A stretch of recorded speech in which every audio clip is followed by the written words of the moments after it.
Halo cuy, kembali lagi dengan saya Raja Shinobi. Apa kabar kalian semua? Semoga kabar kalian sehat selalu dan banyak rezeki. Nah cuy, sebelum lanjut ke videonya alangkah baiknya kita siapkan kopi sama rokoknya terlebih dahulu kita nikmati pembahasan kali ini. Hal-hal goblok paling kagak masuk akal di cerita Boruto.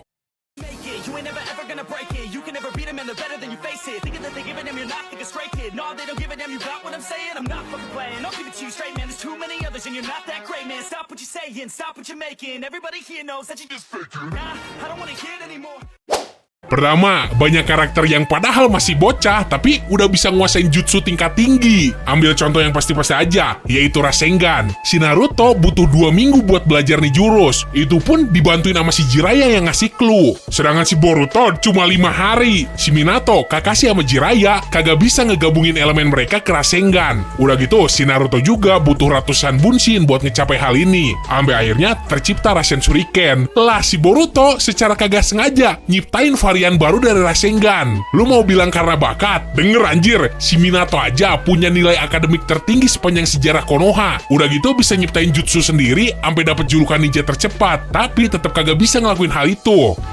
Cuma gara-gara brojol dari pejuh ninja reinkarnasi Asura, si Boruto jadi punya free place dari lahir njir tanpa harus usaha. Gua ambil contoh lain deh, si Chocho. Nih cewek bisa masuk mode kupu-kupu tanpa harus susah payah. Sedangkan dulu si Choji, nih orang harus ngepertaruhin nyawa njir. Pas waktu itu ngelawan si Jirobo, dengan cara makan pil 3 warna. Obat yang secara paksa nambah kekuatan pemakainya. Dan siapapun yang makan tuh pil sampai yang merah, nyawanya bakal sekarat. Berikutnya, si Naruto jadi sosok ayah brengsek buat keluarganya. Padahal, sebagai orang yang dari kecil gede tanpa keluarga, harusnya si Naruto bisa ngerti. Ngabisin waktu bareng keluarga tuh berharga banget. Alasan basinya pasti gara-gara tugasnya sebagai Hokage, makanya sibuk. Kagak bisa balik ke rumah sampai berhari-hari. Jadinya jangan kaget kalau ternyata yang muasin birahi si Hinata tuh si Raikage orangnya. Berhubungnya si Naruto kagak ada waktu buat ngegenjot rahim si Hinata.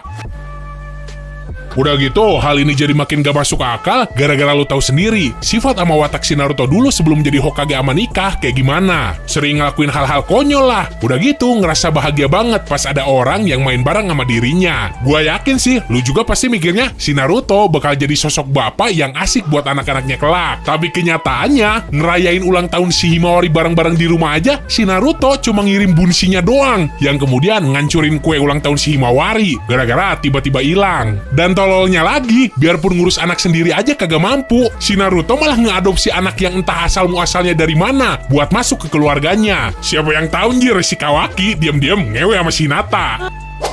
Berikutnya, kenapa para kriminal masa lalu kagak dikasih hukuman apapun? Lu lihat si Orochimaru, sejak zaman si Hiruzen masih ngemerintah aja, nih orang udah ngelakuin berbagai eksperimen gak manusiawi, yang ngelanggar moral apalagi hak asasi manusia. Yang paling gila sih semasa di Konoha, si Orochimaru ngeculikin bayi yang baru lahir, buat dijadiin kelinci percobaan dengan cara diinjeksi selnya si Hashirama. Entah berapa puluh atau bahkan ratus bayi yang mati gara-gara hal ini. Sampai era di Boruto pun, si Orochimaru dengan bebasnya masih ngelakuin eksperimen. Udah gitu, dianggap sebagai sekutu Konoha. Seakan dosa-dosanya di masa lalu udah diampunin. Cuma gara-gara waktu perang dulu si Orochimaru dapat screen time ikut ngebantuin.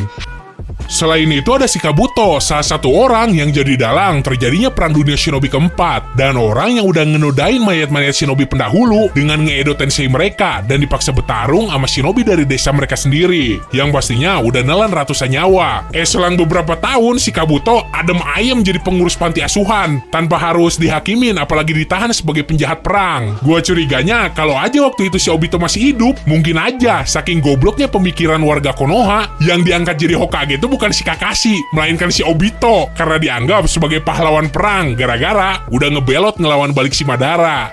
Hal gak masuk akal lain adalah kenapa baru sekarang kelompok Kara muncul. Kara sendiri organisasi kriminal yang hadir di era Boruto, yang dibentuk sama si Jigen dengan tujuan ngepanen pohon dewa supaya bisa dapat kekuatan lebih. Organisasi seberbahaya ini kenapa baru sekarang keluar-keluarnya? Zaman pas masih ada Akatsuki aja kagak pernah sekalipun diungkit. Padahal si Jigen udah jadi wadahnya si Ishiki selama 500 tahun. Selama 500 tahun itu pula si Jigen sama kelompoknya ngapain aja? Eksistensi Kaguya Otsutsuki yang jadi kagak berarti. Di cerita orisinil alias seri Naruto, si Kaguya ini diceritain datang ke bumi sendirian, kemudian makan buah cakra dari pohon dewa, yang setelah itu pakai kekuatannya buat ngehentiin peperangan di seluruh dunia, terus disembah sebagai Dewi Kelinci. Sedangkan cerita Kaguya di Boruto malah diubah. Si Kaguya sebenarnya turun ke bumi bareng si Ishiki, tapi si Kaguyanya mutusin buat ngehianatin klan. Udah gitu si Kaguya juga disebut sebagai anggota klan Otsutsuki terlemah. Gak masuk akalnya, kenapa kalau si Kaguya lemah, bukan anggota lain aja yang dikirim? Udah gitu, kalau emang bener lemah, kagak mungkin si Kaguya bisa jadi sumber dari segala cakra, atau bisa dibilang ibu dari segala shinobi, dan jadi musuh terakhir sekaligus terkuat yang si Naruto sama Sasuke hadepin. Gua ngerasanya percuma aja gitu, klimaks cerita Naruto yang tadinya luar biasa gara-gara ngelawan makhluk setara dewa, malah jadi biasa aja pas di Boruto, gara-gara masih banyak Otsutsuki yang lain. Masih nyambung ke pembahasan sebelumnya, di Boruto asal-muasal cakra juga ceritanya jadi ngawur. Karena kan di Naruto udah dijelasin kalau si Kaguya lah yang jadi pemilik pertama cakra, kemudian diturunin kedua anaknya. Dari sini disebar ke seluruh dunia lewat Nishu. Di Boruto bilangnya malah cakra tuh udah duluan ada sebelum si Kaguya datang ke bumi. Dan hal gak masuk akal satu lagi, kenapa bisa ada mesin waktu di Boruto? Keberadaannya sendiri udah bisa ngerusak hal-hal yang selama ini ditulis di cerita Naruto. Gini, kalau emang bisa balik ke masa lalu, pembantaian klan Uchiha bisa dihentiin, invasi si Obito ke Konoha bisa dihentiin, si Jiraiya bisa ngurusin Nagato, Konan sama Yahiko lebih baik, supaya kagak dihasut ngebentuk Akatsuki. Kematian Shirin juga bisa dihindarin, kematian si Neji pun bisa dihindarin. Intinya, semua kejadian penting yang ngebentuk cerita Naruto, sampai jadi masterpiece bisa dihilangin gitu aja. Kalau seandainya ada karakter di Boruto yang make tuh mesin waktu, kagak cuma dipakai buat ngebunuh si Naruto pas masih kecil doang. Nah cuy, segitu saja video hari ini. Jika kalian suka dengan video-video seperti ini, jangan lupa subscribe, like, dan nyalakan loncengnya cuy. Agar kalian dapat notifikasi terbaru dari Raja Shinobi.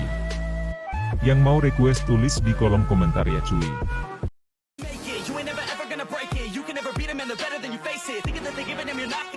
No, they don't give a damn, you got what I'm saying? I'm not fucking playing, I'll give it to you straight, man. There's too many others and you're not that great, man. Stop what you're saying, stop what you're making. Everybody here knows that you just faking. Nah, I don't wanna hear it anymore.